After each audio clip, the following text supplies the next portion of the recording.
out to G2E 2021. We're here at Gaming Analytics booth. We are a Gaming Analytics AI company here, and we have one of our current customers. This is Lisa Seipels. She is one of our longtime customers from Gulfstream. She is the director of slot operations there, and we are happy to have her here and looking forward to hearing what she wants to share with us today. Thanks, Lisa. Thank you very much. Welcome, everybody. I hope everybody's having a great show. It's been a little less traveled this year. It's been nice to spend some good time in the booths with everybody.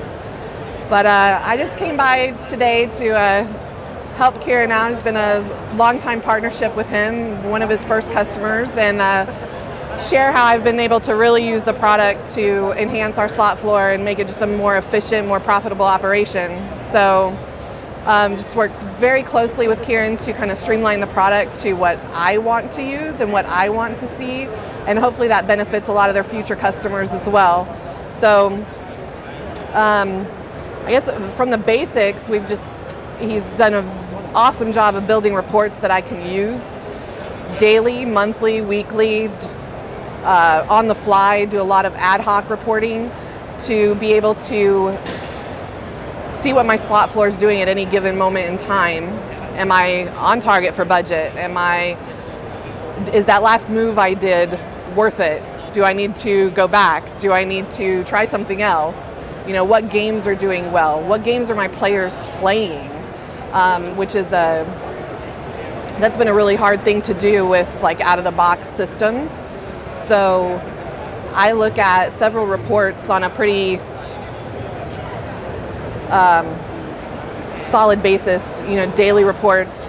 I look at my leased and owns.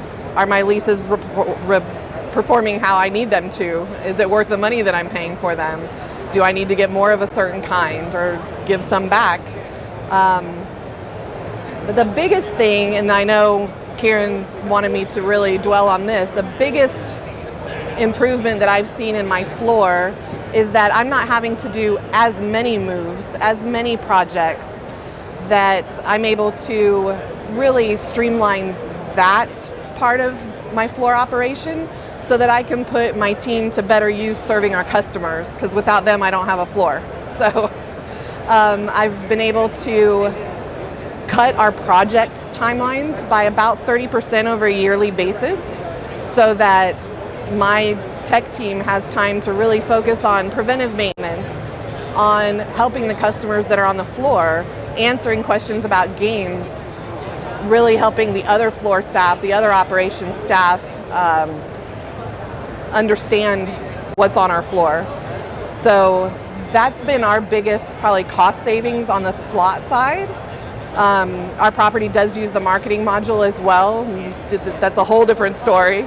But on the slot side, that's probably my biggest revenue savings there. Just being able to cut down my staff a little bit and put them to better use on the floor. I don't know if Kieran, do you have anything else you want me to? Let's say it's like the main nuts and bolts, but if there's any particular questions that anyone has.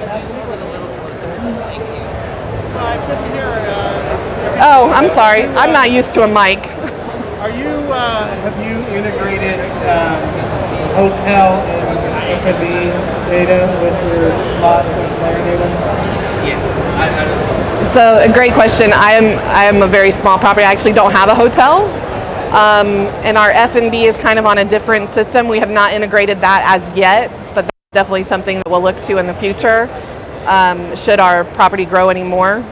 So it's pretty much right now we use the slots and the marketing side of it. Marketing actually uses it very heavily for email and promotional marketing as well. Any other questions? You guys have any questions?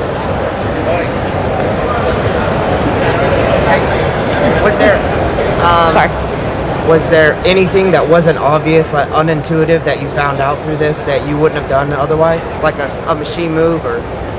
Yeah, so not necessarily machine moves like you probably think them, but I am a 2-floor casino, which is pretty hard to work with sometimes. So yeah, so one thing that I was able to see a lot easier was what games need to be on which floor to really improve the revenue there, optimize what's where.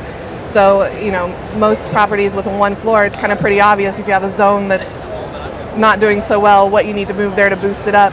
But on a 2-floor, it's a whole different ballgame. It's really almost 2 different casinos, right? So I have been able to strategically put games down there to raise that whole floor up a little bit, and still not spend too much revenue on like leases and things like that. So.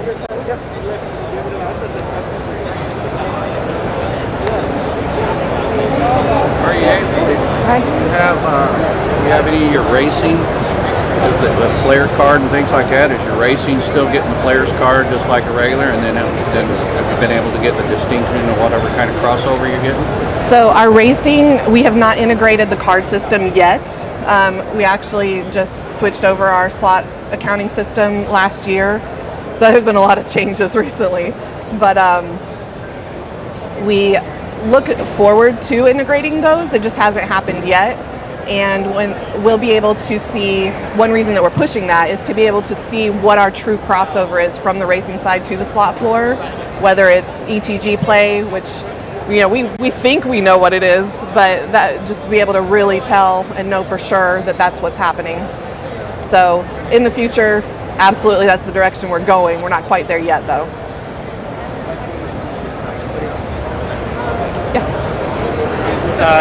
Did you look at any other vendors when selecting a provider, and if so, why did you choose Gaming Analytics? So I actually did look at several other vendors in the couple of years leading up to signing with Kieran.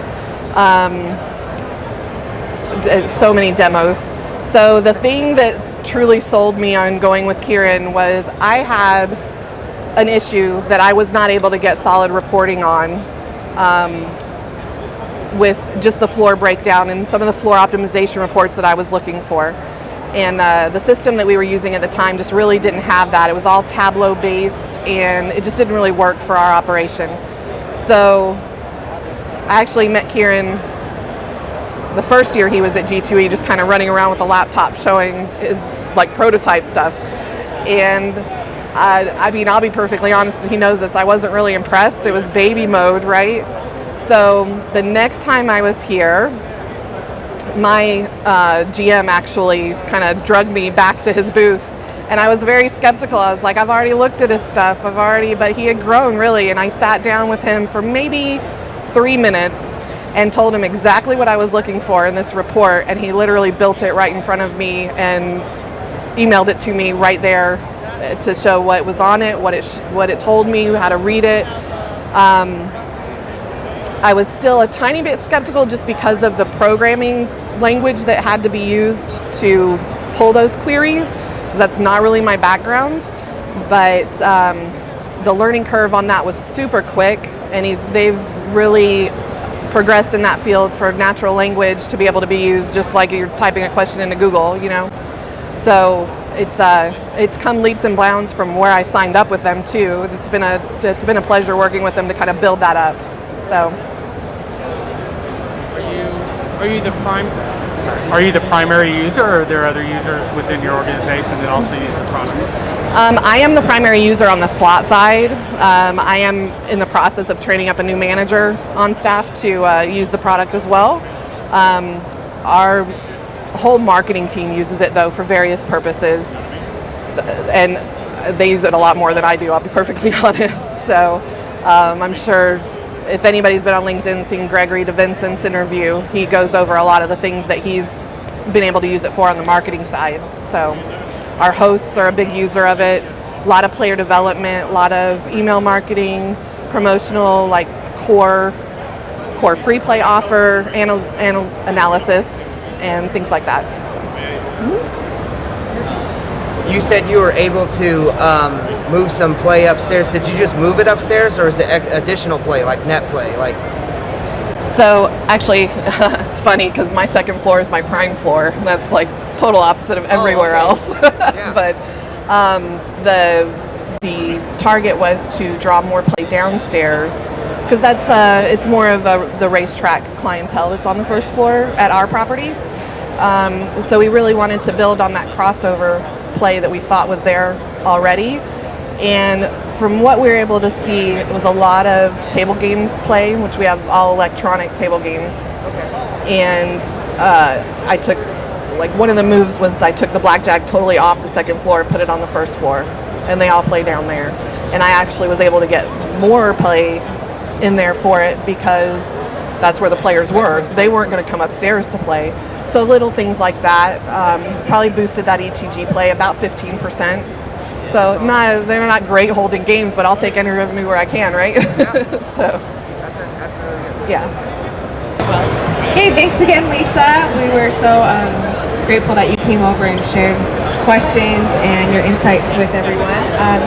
We're here the rest of today and tomorrow. If anyone else has more questions, we're happy to set up a demo and go into more detail. Thanks, Lisa. You're so welcome. Right. Thank you.